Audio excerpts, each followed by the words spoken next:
Voy a pedirles por favor que abran sus Biblias en la primera epístola del apóstol Pedro. La primera epístola del apóstol Pedro, capítulo 1, y vamos a leer a partir del versículo 3 al 9. Primera Pedro 1, versículo 3 al 9.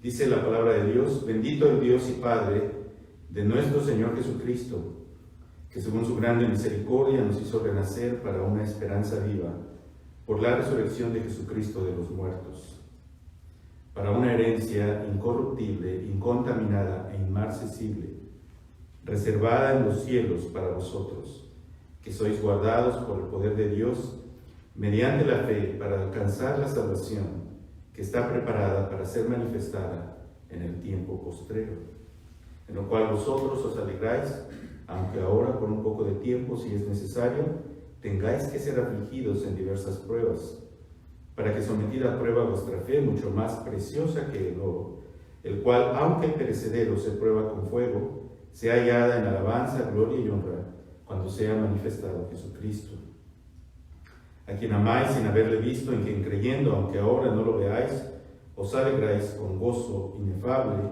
y glorioso, obteniendo el fin de vuestra fe, que es la salvación de vuestras almas. Vamos a orar, hermanos. Señor, te agradecemos en esta mañana por la oportunidad de estar juntos, Señor, por medio de este medio. Te pido, Padre, que al abrir la palabra, al abrir la Escritura, Señor, tú hables a nuestros corazones y sobre todo en este tiempo que necesitamos escuchar consejo de ti, necesitamos escuchar tu voz, necesitamos oír, Señor, que nos hables para que nuestro corazón sea confortado, alentado, motivado a seguir adelante y para que la ansiedad, el temor, la depresión, la angustia que está, Señor, tomando presa del mundo, no haga presa de nuestros corazones. Ayúdanos, Señor, a ser prudentes en todas las cosas, a honrarte, a servirte y a glorificarte, Señor. Gracias por tu misericordia. Ponemos todo esto en tus manos en el nombre de Jesús. Amén.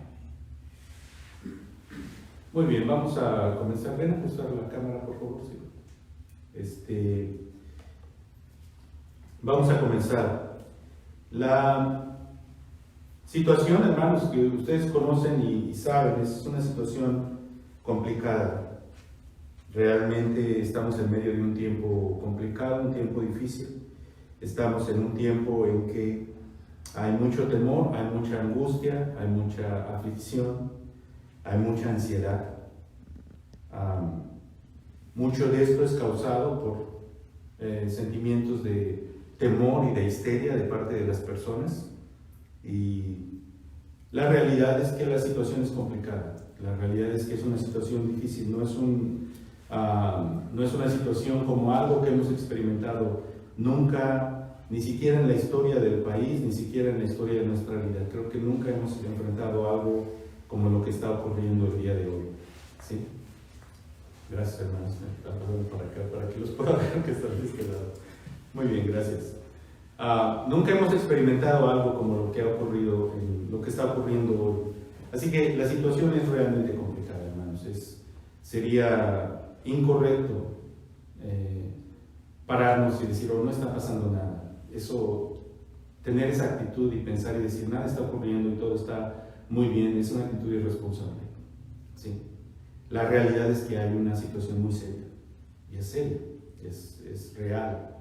Les decía a los hermanos que en la mañana estaba mirando el noticiero y están hablando ya más o menos de 25,000 casos de personas que están enfermas en los Estados Unidos, sin contar los que hay alrededor del mundo, que son muchísimos más.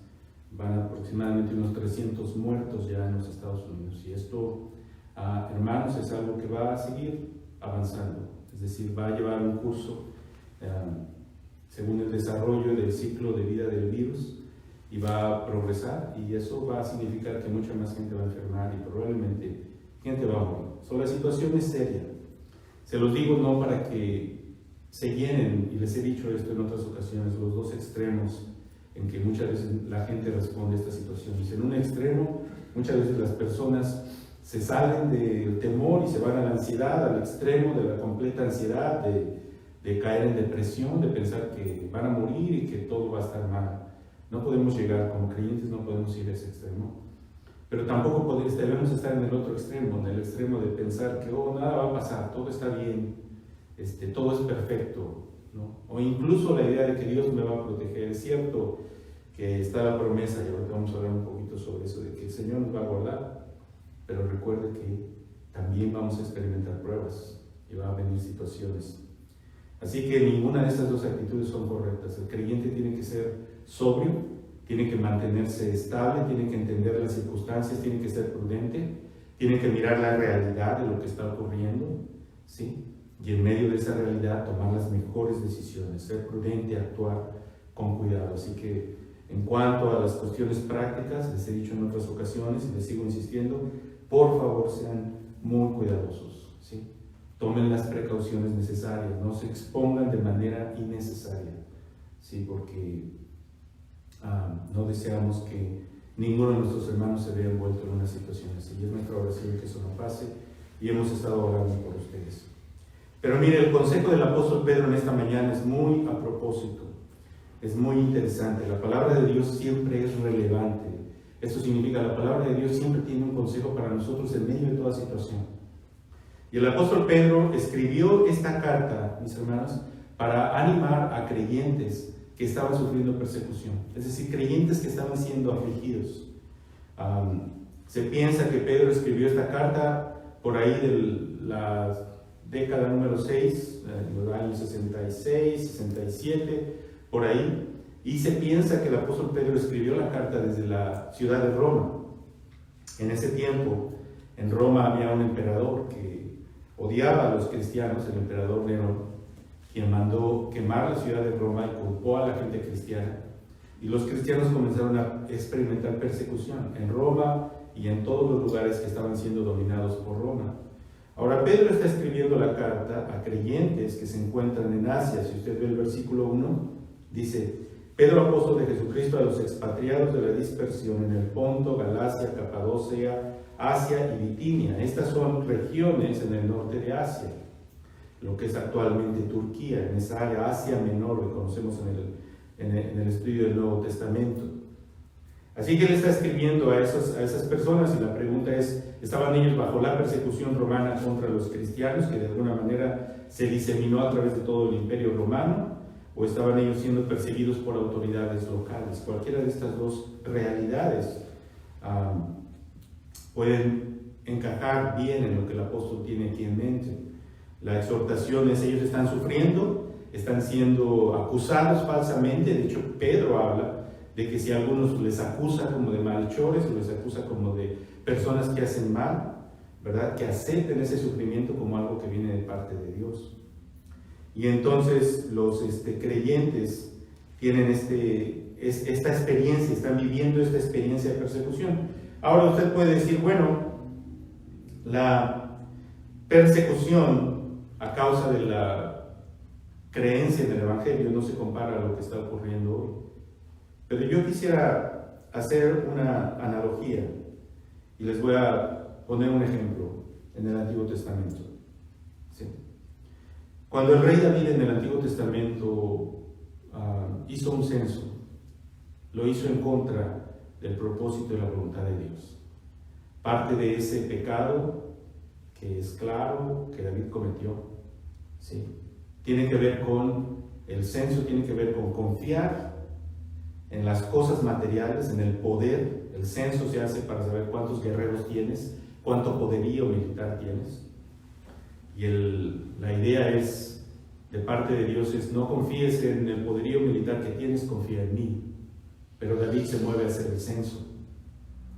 Y entonces un profeta viene a David y le dice: te doy dos opciones. El juicio de Dios viene hacia ti por causa de tu pecado. Y le dice el profeta: ¿quieres caer en manos de tus enemigos por 3 días? ¿O quieres que una pestilencia venga sobre el país? ¿Qué piensa que David escogió? ¿Qué escogería usted? ¿Sí? Tal vez usted esté pensando, esté diciendo, bueno, prefiero mejor caer en derrota 3 días en manos de mis enemigos.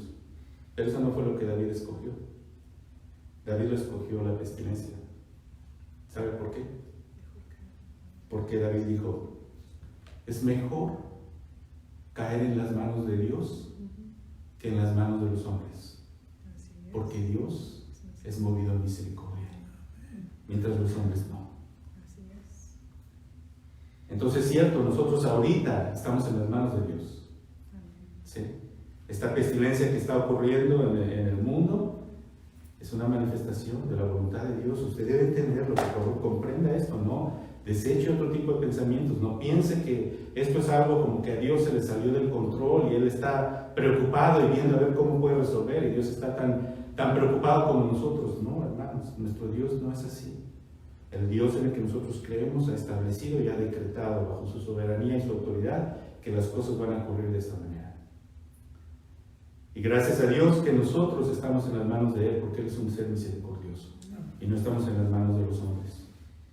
Por eso David escogió de esa manera. Entonces usted puede entender que los creyentes que Pedro está escribiendo, ellos sí estaban en las manos de los hombres, y los hombres no sabían tener misericordia. Por eso usted ve, y si estudia la historia de la iglesia, se va a dar cuenta que en el tiempo de Nerón los cristianos empezaron a ser aventados al Coliseo romano, a las fieras, a pelear a las fieras, a ser usados como diversión, como espectáculo para complacer la morbosidad de las multitudes que se iban a reunir al Coliseo romano.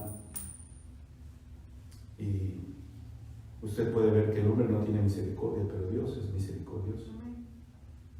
Entonces Pedro está escribiendo a estos creyentes. Son creyentes porque en el versículo 2 del capítulo 1 dice, elegidos según la presciencia de Dios Padre en santificación del Espíritu, para obedecer y ser rociados con la sangre de Jesucristo. Entonces son creyentes, les llama elegidos, les dice que son santificados del Espíritu, que fueron escogidos para obedecer y ser rociados. Ahora, cuando usted ve la palabra elegido según la presciencia de Dios, nada más una pequeña nota ahí, no quiero que piensen como algunos piensan, es que Dios eligió porque Él sabía quiénes iban a creer en Jesucristo y a esos eligió. No. Cuando el apóstol Pedro usa la expresión presciencia, se refiere al conocimiento anticipado de Dios. Y el conocimiento anticipado de Dios, mis hermanos, es causa de todas las cosas. O sea, no quiero que entienda esto. El conocimiento anticipado de Dios no es porque Dios sabe lo que las cosas al azar van a pasar, como si usted estuviera jugando cartas y de repente supiera la carta que va a salir, pero la carta que va a salir es al azar. No. Cuando Dios conoce algo no es porque Él sabe lo que va a ocurrir al azar. Cuando Dios conoce algo es porque Él lo ha determinado en su providencia divina de esa manera. Así que estos elegidos están ahí, ¿por qué? Porque Él los ha elegido de acuerdo a su providencia divina. Entonces vamos a entrar al versículo 3, que es el pasaje que queremos revisar brevemente. So, bendito el Dios, aquí está la actitud de adoración de Pedro, y exhortando y animando a los creyentes a adorar al Señor en medio de la aflicción, en medio de la dificultad, en medio de la persecución. Bendito el Dios y Padre de nuestro Señor Jesucristo. Este es un asunto complicado, es un asunto difícil, porque en medio de las angustias y de las necesidades, lo que menos deseamos es bendecir al Señor. ¿Sí? Ahorita estamos aterrados, vemos el noticiero y vemos todas las cosas que están pasando y estamos aterrados y afligidos, y lo último que ocurre en nuestro corazón es una actitud de adoración y de bendición al Señor. Más bien queremos sacar nuestra ansiedad, expresar nuestro temor, vivimos angustiados. Pero el apóstol Pedro les dice a los creyentes, bendito el Dios y Padre de nuestro Señor Jesucristo. ¿Por qué? ¿Por qué es bendito? ¿Por qué es glorioso? ¿Por qué es grandioso? ¿Por qué es el Dios que merece toda la adoración? Dice el apóstol, que según su grande misericordia nos hizo renacer para una esperanza viva por la resurrección de Jesucristo de los muertos. Déjenme explicar lo que Pedro está diciendo aquí. Hay muchas cosas en este pasaje, ¿sí? Hay muchos detalles en este pasaje.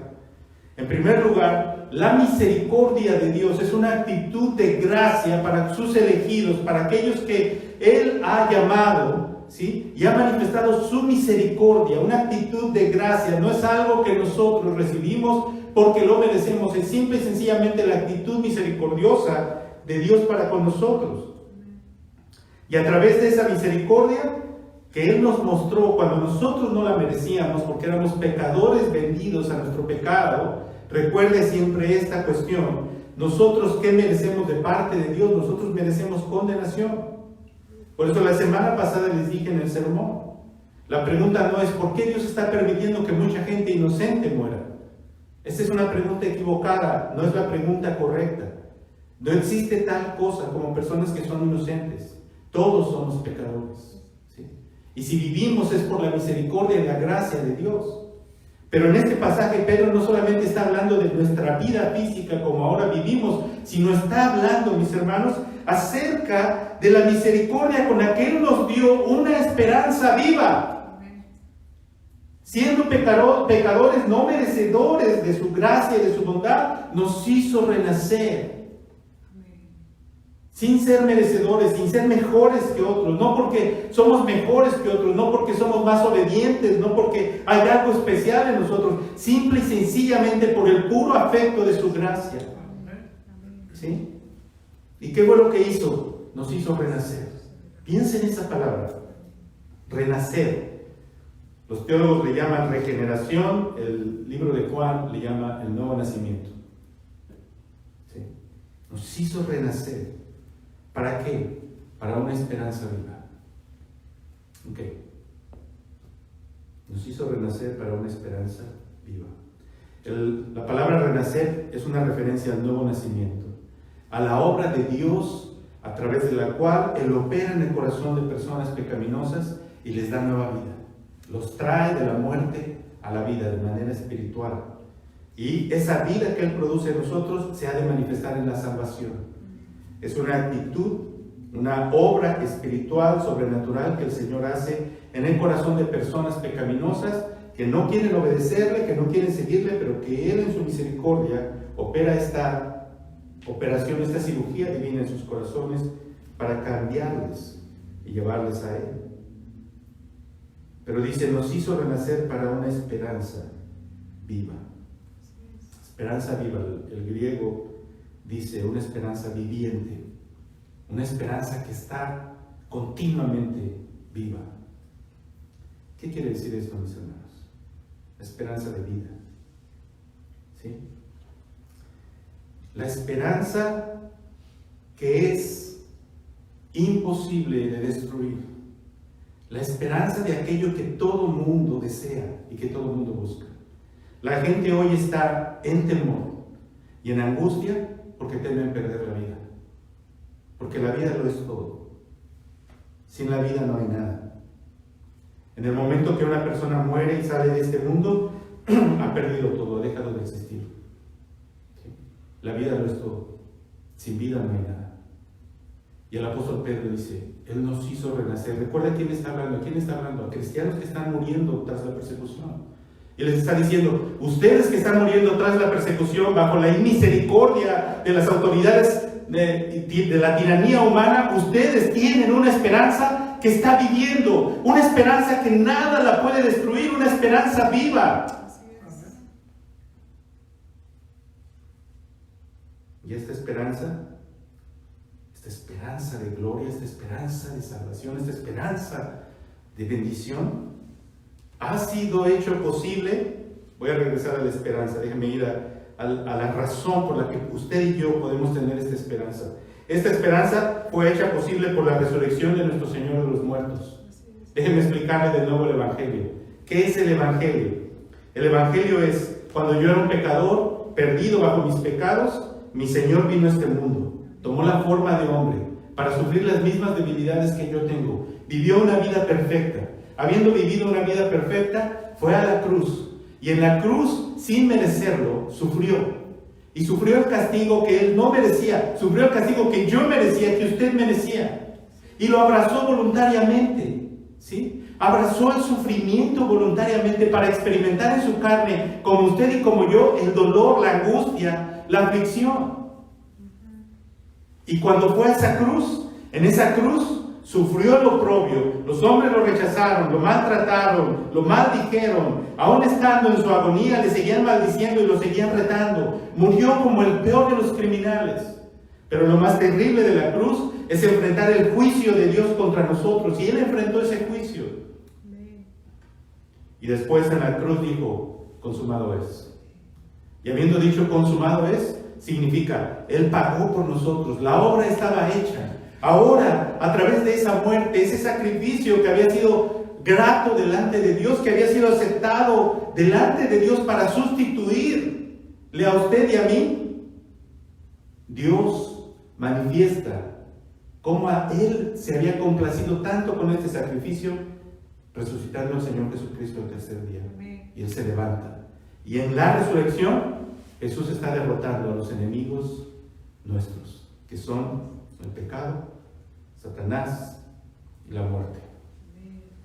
Él está venciendo sobre todas estas cosas. Y entonces el creyente verdadero tiene una esperanza viva por la obra de nuestro Señor. Piensa en lo que acabo de decir, hermano o hermana que me escuchan. Piensa en lo que estoy diciendo.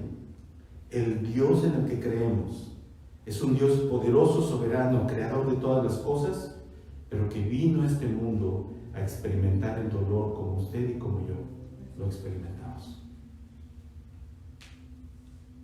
Es un Dios que conoce el dolor, conoce la aflicción, conoce la soledad, conoce la angustia, conoce el ser abandonado, conoce el rechazo, conoce las ansiedades profundas del corazón humano. Y las conoce no solamente porque Él es Dios y sabe todas las cosas, las conoce porque las vivió en su propio cuerpo de carne. Y lo hizo para ser nuestro sustituto. Y con ese gran sacrificio, ¿sabe qué fue lo que hizo? Aquí está la perspectiva del creyente. Aquí es donde deseo, hermanos, que se quiten toda esa ansiedad y esa actitud negativa y esos sentimientos. Necesito que entiendan esto, porque en la cruz de Cristo, en la gloria del Evangelio, en la gloria de la resurrección, está el cambio para nosotros. Lo que para el mundo es derrota, para nosotros es victoria. Aún la muerte, ¿sí? Aún lo que es irremediable para el mundo, para nosotros es un grito de victoria, porque nosotros tenemos una esperanza viva que nada nos puede quitar. Así que, hermanos, estamos en medio de estas aflicciones. No importa lo que ocurra con nuestra vida, nada puede arrebatarnos la esperanza de lo que nuestro Señor Jesucristo hizo por nosotros, y nada nos lo puede quitar. ¿Por qué, mis hermanos? Porque nosotros no lo recibimos por nosotros mismos, porque somos buenos. Lo recibimos ¿por qué? Por su misericordia, su gracia. Entonces, ¿qué le puede arrebatar de la misericordia y la gracia de Dios? ¿Qué le puede quitar esta esperanza? La enfermedad, la peste, la angustia, el no tener dinero, el pasar dificultades. ¿Eso le va a quitar esta esperanza? Nada, hermanos. Nosotros debemos entender la realidad espiritual detrás de todas estas cosas. Nada. Mire cómo el apóstol describe la esperanza en el versículo 4. ¿Sí? Dice: una esperanza viva por la resurrección de Jesucristo de los muertos, para una herencia. Ahora, lo describe como una herencia. ¿Qué es una herencia? Algo que un padre le deja a su hijo. Es decir, está diciéndote: tú tienes esta esperanza porque has sido recibido en la familia de Dios, y Dios te ha recibido como su hijo. Y como su hijo, Él va a cuidar de ti. Así como ustedes, padres, cuidan de sus hijos y desean para ellos lo mejor, así nuestro Padre Celestial nos ha recibido en sus manos y nos tiene en sus manos y va a darnos lo mejor. ¿Sí? ¿Y qué es lo mejor? ¿Cuál es esta herencia que Él tiene para usted y para mí? Si una herencia, fíjense estos tres calificativos: incorruptible, incontaminada e inmarcesible. ¿Reservada en dónde? En los cielos. El apóstol Pablo dijo: si este cuerpo humano se deshiciere, allá en los cielos tengo una morada. Y Pedro dice: incorruptible, incontaminada, inmarcesible. Ahora déjenme reflexionar sobre estas tres palabras. La herencia es una herencia incorruptible. Incorruptible significa no se puede corromper, no se puede pudrir. No se puede, no tiene caducidad. Es imposible, ¿sí?, que se corrompa de ninguna manera. Esa es la herencia que Dios tiene para nosotros. Ahora vea usted el estado actual en que nos encontramos. En el estado actual que nos encontramos, este cuerpo en el cual vivimos es corruptible. Este cuerpo se corrompe, ¿sí? Este cuerpo va corrompiéndose a medida que va pasando el tiempo, ¿sí? Nuestro cuerpo va dejando de funcionar de la manera adecuada y enfermamos, ¿sí? Y por eso la enfermedad es tan peligrosa ahora. Es una enfermedad altamente contagiosa. ¿Qué hace? Corrompe el cuerpo, ¿sí? Pero el Señor dice, tú tienes una esperanza incorruptible. Segundo, dice, es una esperanza incontaminada. Nada puede contaminar esta esperanza que tenemos. Esta residencia que el Señor está preparando para nosotros, este lugar, este cuerpo, es incontaminado. Nuestros cuerpos mortales se contaminan. Estamos vistiendo mascarillas, guantes, lavándonos las manos 30 veces al día, ¿sí? Y lavándonos las manos por 10 minutos para quitarnos todas las imperfecciones, para no contaminarnos. Pedro dice, tú tienes una esperanza incontaminada.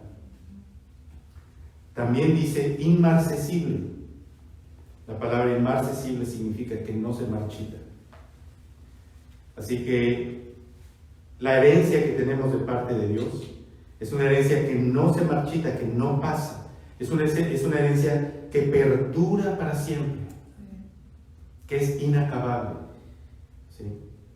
Nuestro cuerpo actual se marchita, se acaba. Y el temor y la ansiedad que genera la enfermedad del día de hoy es precisamente eso, pensar que el cuerpo se va a acabar. Y no queremos que el cuerpo se acabe. Pero si su esperanza está puesta en este mundo, entonces va a tener temor y ansiedad.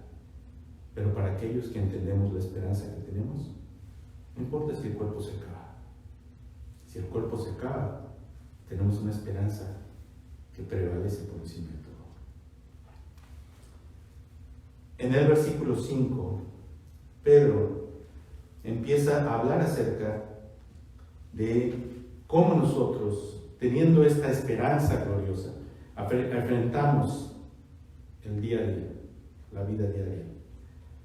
En el versículo 5 nos habla de la obra de Dios en nosotros. Así que dice en el versículo 5, ustedes tienen esta herencia, perdón, en el versículo 4 se tienen esta herencia, en el versículo 5 dice, ustedes que son guardados por el poder de Dios, mediante la fe, para alcanzar la salvación que está preparada para ser manifestada en el tiempo postrero. Por supuesto, la esperanza es esperanza de salvación, esperanza de saber que no vamos a recibir el juicio de Dios.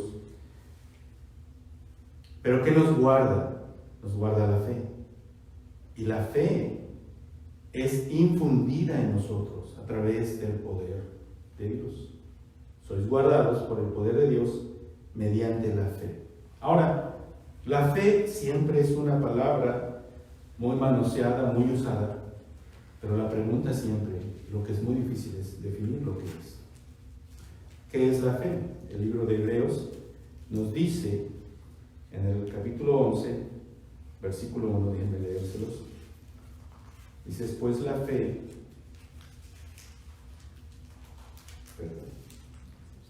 Hebreos 11:1 dice, después la fe, la certeza de lo que se espera, la convicción de lo que no se ve.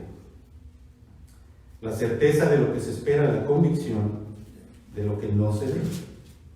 De nuevo, la esperanza viva, la fe, son conceptos relacionados. Tenemos una esperanza, tenemos esa esperanza y esperamos en esa esperanza por la fe que tenemos. Y la fe significa ver lo que no podemos ver, confiar en aquello que no podemos tener, o que aún no podemos tener, pero dice el versículo 5 que se va a manifestar en el tiempo último, la salvación que se va a manifestar. De manera más sencilla, me gustaría entender la fe de esta manera. Frente a las dificultades que estamos experimentando, me gustaría entender la fe como la confianza plena, completa, total y absoluta en la bondad de Dios y el cumplimiento de sus propósitos divinos. Sí. La fe, mis hermanos, es esta cualidad que nos hace descansar completamente en los propósitos de Dios. La fe es la razón de la salvación. Sin fe, dice Hebreos también, es imposible agradar a Dios. Y sabemos que la salvación solamente se recibe a través de la fe. Es la fe, confiar en la obra de nuestro Señor Jesucristo en la cruz, es cuando yo confío en esa obra completa y absolutamente que soy salvo. Mientras confío en mi religión, mientras confío en mis obras, mientras confío en mi propia moralidad, en mí mismo, no puedo ser salvo. Pero la fe, ¿sí?, es la confianza. Dejo de confiar en mí mismo, hago a un lado todas aquellas cosas humanas en las que puedo confiar para confiar únicamente en la obra que mi Señor Jesucristo hizo en la cruz. Amén. Y ahí estoy confiando en los propósitos divinos y soberanos de Dios. Y estoy declarando, ¿sí?, que acepto el hecho de que Dios es soberano sobre todas las cosas. Cuando yo digo Jesús es mi Señor, estoy diciendo, Señor, tú tienes el control de todas las cosas. Tú eres soberano. Mi vida está en tus manos. Y en ese momento yo estoy descansando completamente en la bondad de Dios a través de todas las circunstancias. ¿Sí? Eso es la fe, ¿no? ¿No es la fe acaso descansar en la bondad de Dios? Y muchas veces vamos a encontrarnos en situaciones donde vamos a pensar que Dios no es bueno. Y de hecho el pecado, el origen del pecado, siempre tiene que ver con esta duda sobre la bondad de Dios. Recuerde que es en Génesis 3. Génesis 3, la serpiente se acerca a Eva para decirle, con que Dios te dijo que no comas de este árbol. Y detrás de esa pregunta la implicación es, Dios no es bueno, Dios no quiere lo mejor para ti. Dios está haciendo algo para dañarte. Y eso trae la maldición del pecado sobre el mundo y todas las cosas horribles, incluyendo la enfermedad y la ansiedad y la angustia y el temor y todas estas cosas que han pasado en el mundo, acontecen acerca de esta actitud y esta cualidad en el corazón del hombre de dudar de la bondad de Dios. Pues el creyente en Cristo, al declarar y al confesar a Cristo como su Señor, está haciendo una declaración en la cual confiesa y confía plena y totalmente en la bondad de Dios en medio de todas las cosas. El libro de Romanos dice que aquellos que aman a Dios, todas las cosas les ayudan a bien. Esto es a los que conforme a su propósito son llamados. El creyente debe entender esto. El libro de Job es el mejor ejemplo de esta situación. Por supuesto, el justo Job experimentó una prueba terrible en su vida. Y en esa prueba terrible, el justo Job experimentó la aflicción, la dificultad, y frente a la aflicción y las adversidades que enfrentó, se hizo la pregunta, y la pregunta es, ¿hay un propósito de parte de Dios realmente en esta situación? Y Job llegó a decir, bueno, yo quisiera reunirme con Dios, yo quisiera hablar con Dios y exponer mi causa. Y no es sino hasta que Dios aparece al final del libro que se revela a Dios a Job, y Dios le muestra a Job quién es Él, que Job entiende que Dios es soberano. Dios no le responde las preguntas que Job tiene, pero Job entiende que detrás de cada acción que Dios toma existe un propósito bueno, justo, perfecto, de acuerdo al designio de su voluntad. Ahora en el versículo 7, Pedro dice, pero en el versículo 6, en lo cual vosotros os alegráis, aunque ahora, por un poco de tiempo, si es necesario, tengáis que ser afligidos en diversas pruebas. Una de las cosas, mis hermanos, que va a ocurrir con los creyentes verdaderos es que van a ser probados. No existe tal cosa como un creyente que no sea probado. Y nosotros somos probados, mis hermanos, no porque Dios necesita saber si nuestra fe es real o no. Dios sabe si tu fe es real o no. Esa no es la razón, porque necesitamos ser probados. Nosotros necesitamos ser probados para que nosotros entendamos la realidad de nuestra fe. No es Dios, somos nosotros. Y la pregunta es, ¿tu confianza en la bondad de Dios se mantiene a pesar de estas circunstancias? ¿Puedes confiar en la bondad de los propósitos soberanos de Dios a través de lo que está pasando hoy en el mundo? ¿O piensas que Dios está actuando de manera equivocada? ¿O piensas que Dios ha perdido el control? ¿Qué hay en tu corazón? ¿Hay una confianza y una paz de decir, Señor, todo está en tus manos? ¿O hay una actitud de angustia?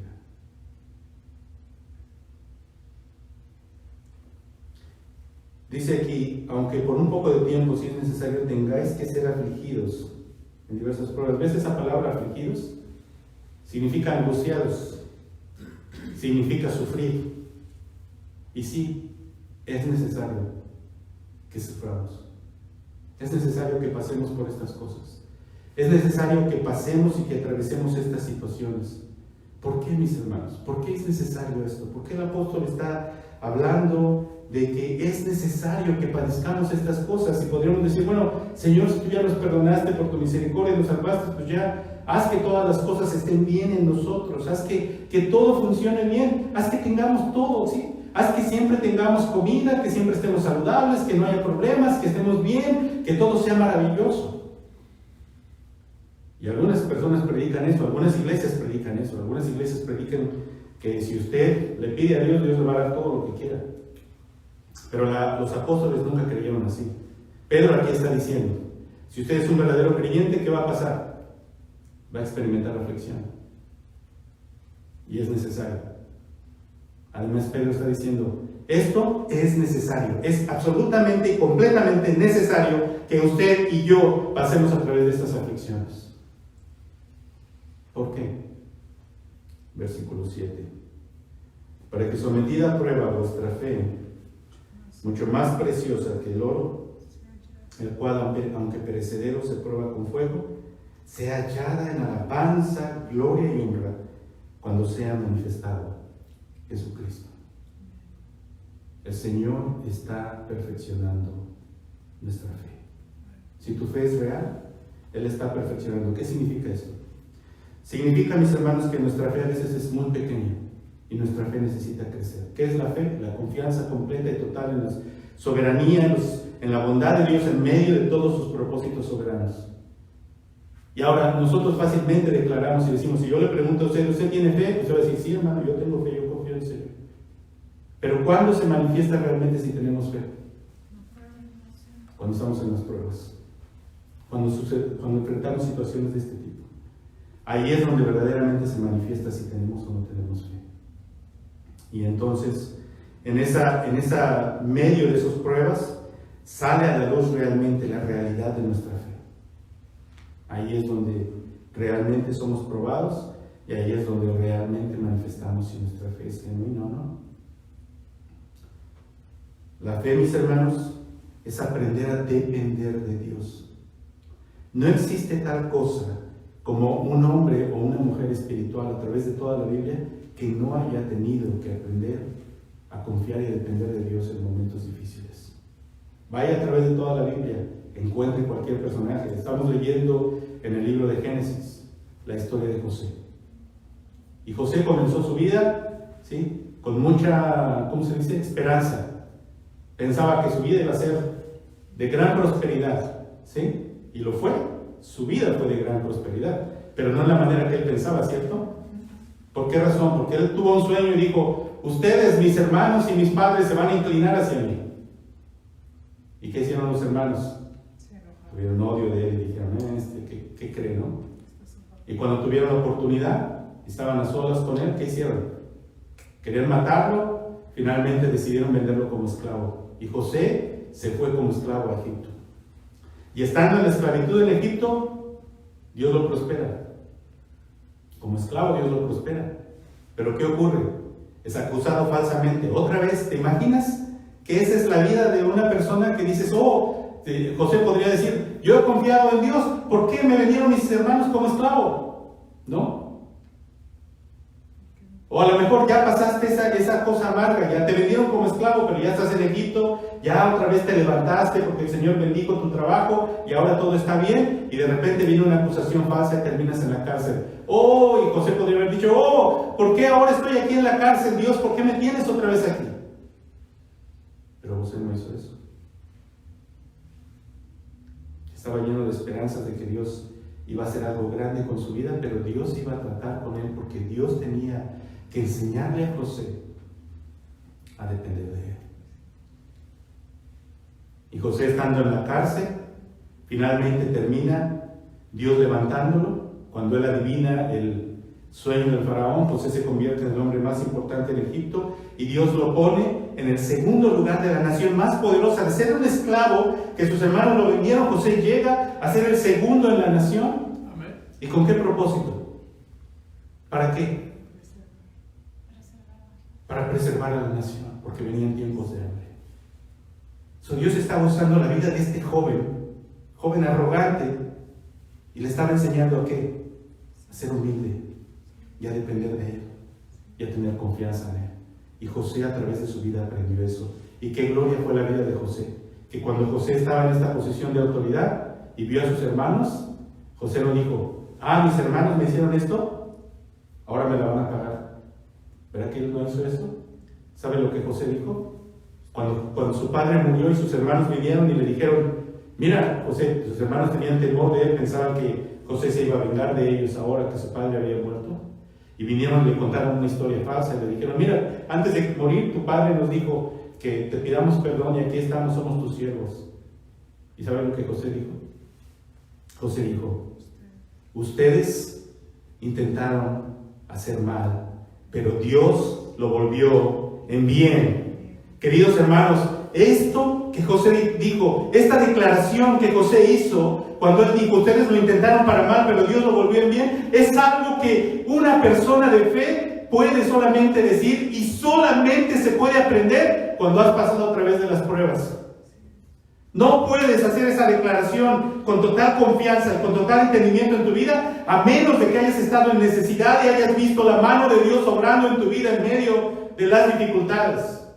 ¿Sabe por qué? Porque la triste realidad de nuestro corazón es que somos incrédulos, somos arrogantes, ¿cómo se dice? Nos hacemos a nosotros mismos el centro del universo, pensamos que nos debemos las cosas por nosotros mismos, en lugar de dar gloria a Dios. Como muchos de ustedes han estado viviendo su vida glorificándose a sí mismos en lugar de dar gloria a Dios. Muchos de ustedes han estado ocupados en su trabajo, ocupados en su vida, ocupados en sus necesidades, ocupados en sus vicios, en sus deportes, en su religiosidad, en sus familias, en sus asuntos, en sus necesidades, dando prioridad a lo que no tiene valor, porque no tienen fe. Y hoy están llenos de ansiedad y de angustia, porque ven el peligro y saben que el peligro está alrededor. Y qué triste realidad la vida de muchos de ustedes, porque no tienen esperanza. Y si usted no confía en Cristo, usted no tiene esperanza. Pero aquellos que han confiado en Cristo saben que este desierto es una oportunidad para confiar en Dios. Déjenme darles 2 ejemplos más y voy a terminar.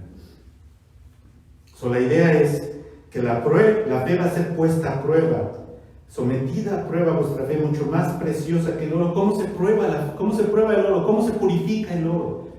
El oro, para purificarse, tiene que ser puesto a altas temperaturas altísimas, hermanos, para que se haga líquido y se pueda separar lo que no es oro de lo que es oro. Así es nuestra fe. Tenemos que ser puestos y sometidos a dificultades, a aflicciones, para que en medio de esas aflicciones veamos la mano de Dios en su liberación, en su gracia, en su bondad, en su misericordia. 2 ejemplos. Israel en el desierto.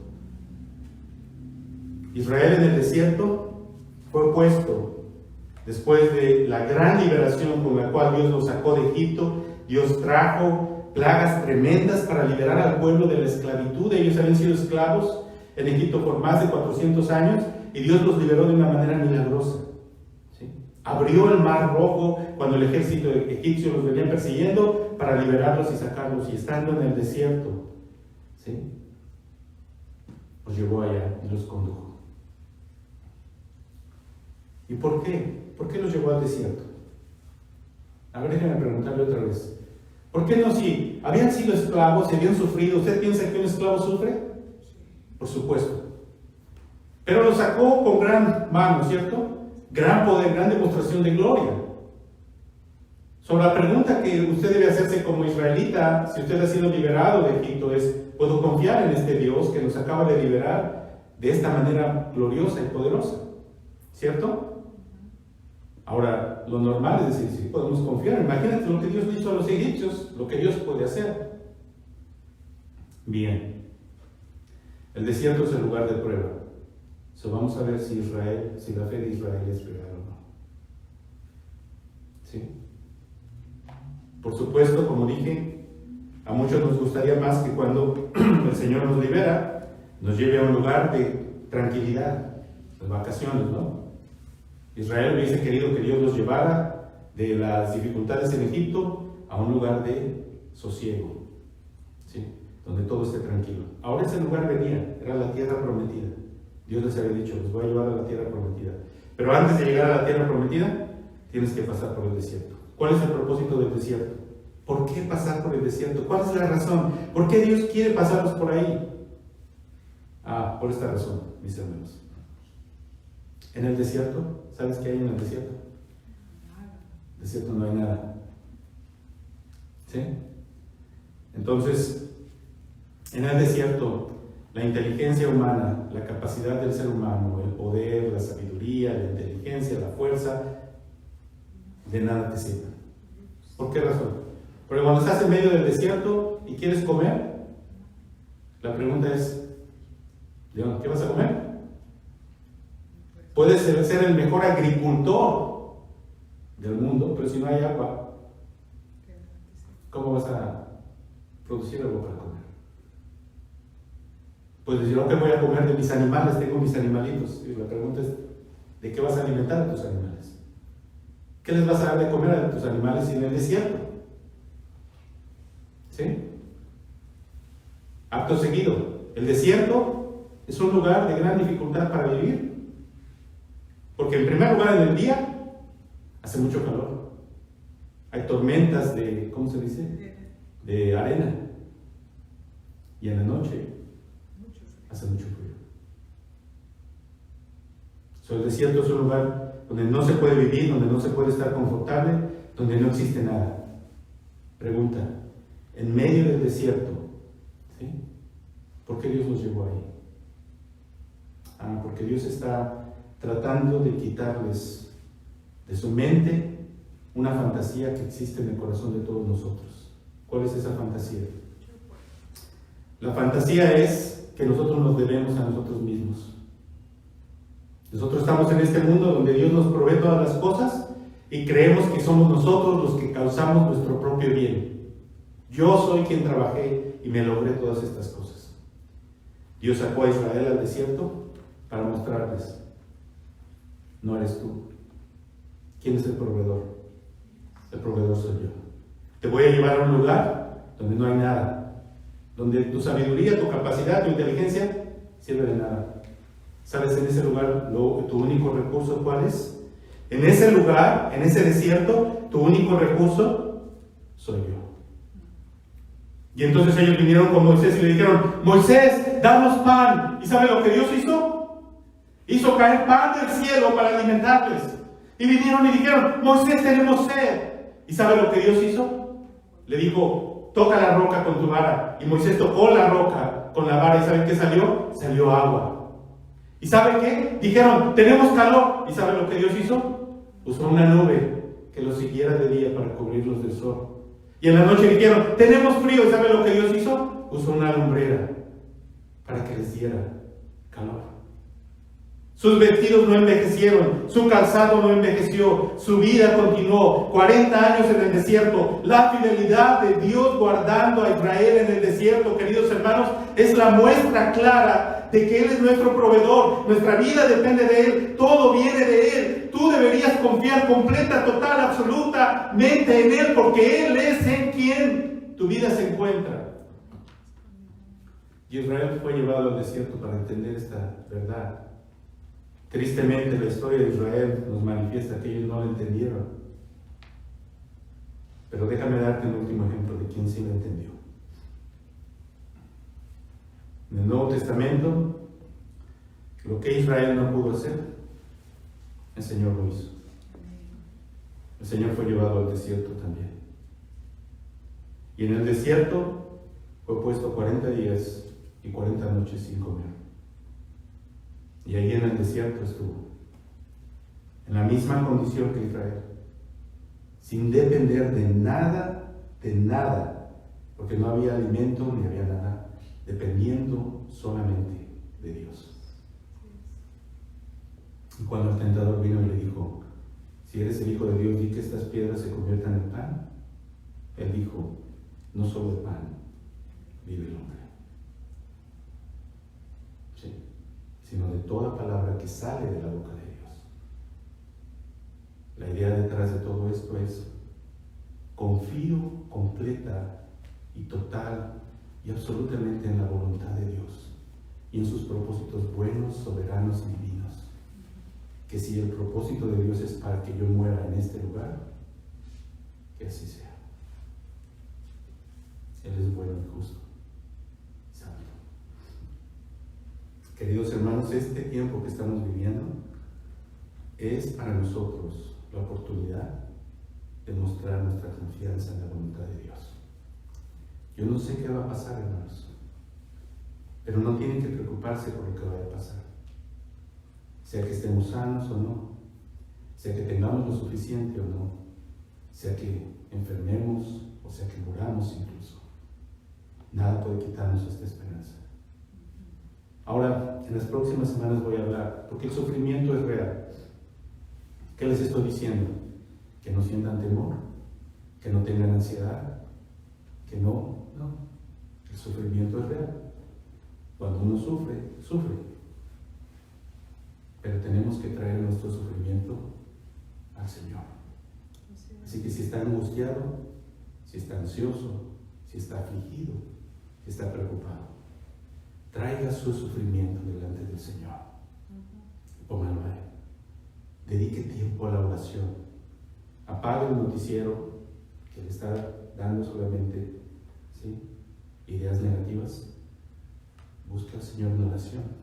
Hace falta que los creyentes oren en este tiempo. Hace falta que los creyentes levanten su voz. Hace falta que hombres y mujeres justos se pongan para interceder por la tierra. ¿Sí? Cuando Dios iba a destruir la ciudad de Sodoma y Gomorra, Abraham le dijo a Dios: Dios, a lo mejor hay 10 justos en Sodoma. Y Dios dijo: si hubiera 10 hombres justos, yo no destruiría la ciudad. Y Abraham dijo: no se enoje, Señor, conmigo si hago una pregunta más, quizá hay 5. Y Dios le dijo: si hubiese 5 justos, no la destruiría. Y en Sodoma y Gomorra no se encontraron ni siquiera 5 justos. Y Dios destruyó la ciudad.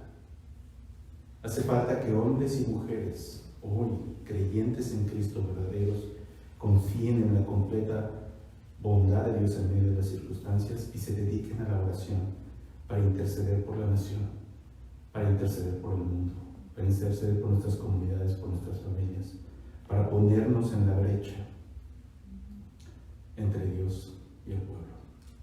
Ese es el tiempo de hacer eso, hermanos. La fe nuestra está siendo probada.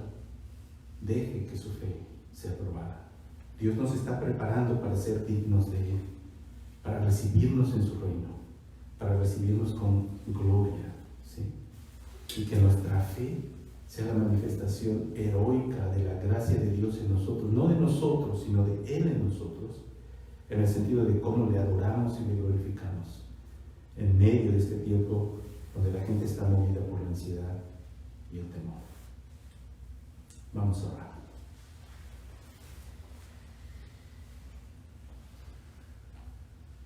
Señor, te agradecemos en esta tarde la oportunidad de estar juntos, Señor. Te pedimos tu bendición sobre cada persona que nos escucha. Te pedimos, Señor, tu gracia y buscamos de ti. Mira nuestra angustia, mira nuestra necesidad, mira nuestra aflicción, mira nuestras preocupaciones. Mira las cosas que llenan nuestro corazón. Por favor, ayúdanos, Señor. Venimos delante de ti a clamar, a pedir tu misericordia, Señor, por este país, por México, por el mundo, Señor. Los países europeos están sumamente abatidos, los asiáticos. Pedimos tu misericordia, Señor.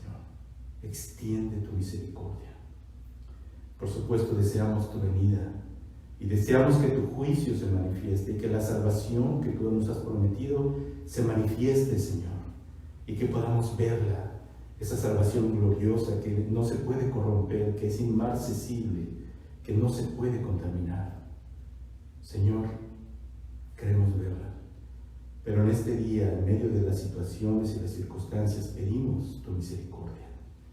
Pedimos que muevas los corazones al arrepentimiento. Pedimos, Señor, que la gente reflexione profundamente acerca de lo que está ocurriendo. Y aquellos que han escuchado tu palabra y la han rechazado, Señor, y siguen viviendo de manera incorrecta delante de ti, te pedimos, Señor, que los muevas al arrepentimiento. Que este temor y esta aflicción tenga un fruto, y el fruto sea el arrepentimiento genuino. Oramos por la sabiduría, Señor, para las iglesias. Haz que las iglesias, Señor, prediquen el Evangelio. Haz que las iglesias sean luz, Señor, en medio de esta situación. Y si usted es una persona que no ha entregado su vida a Cristo, si usted está viendo esta situación y aún no se ha arrepentido, déjeme preguntarle cuál es la razón. ¿Qué cosa debe ocurrir en el mundo para que su corazón sea movido al arrepentimiento? Déjeme preguntarle qué más necesita ver. Hoy le llamo delante de Dios con severidad, pero con amor, con solemnidad delante de Dios. Le llamo al arrepentimiento. Arrepiéntase, vuélvase de sus malos caminos, vuélvase al Señor con todo su corazón, para que usted también pueda experimentar lo que he predicado el día de hoy. Una esperanza que nada ni nadie puede arrebatarle. Así que venga delante del Señor, confiese sus pecados, reconozca que usted no ha vivido en obediencia a Dios, que no ha guardado sus mandamientos, y mire con fe. Confíe no en usted mismo, no en su religión, confíe única y exclusivamente en el único mediador que tenemos delante de Dios, que es el Señor Jesucristo. Así que confíe en Él, en la obra que Él hizo para su salvación. Señor, te pido por las personas que escuchen estas palabras.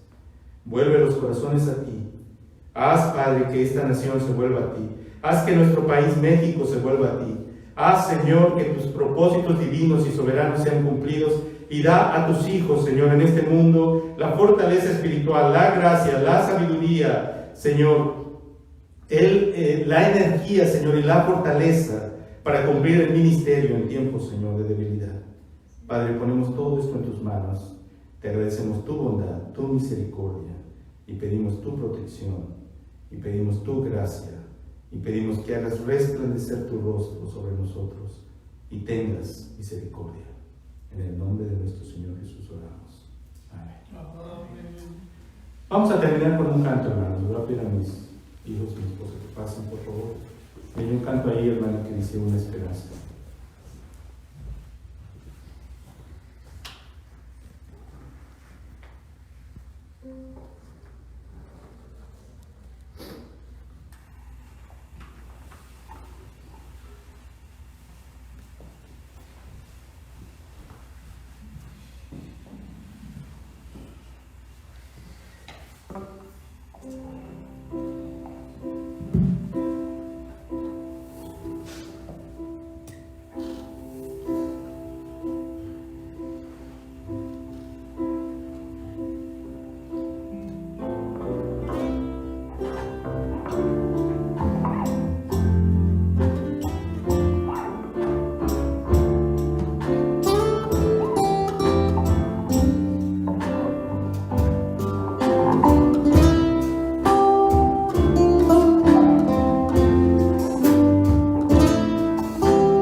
hermoso día, entonces realidad será su rostro.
Guarde en confianza y en la esperanza viva que Él tiene para nosotros. Dios los bendiga. Amén.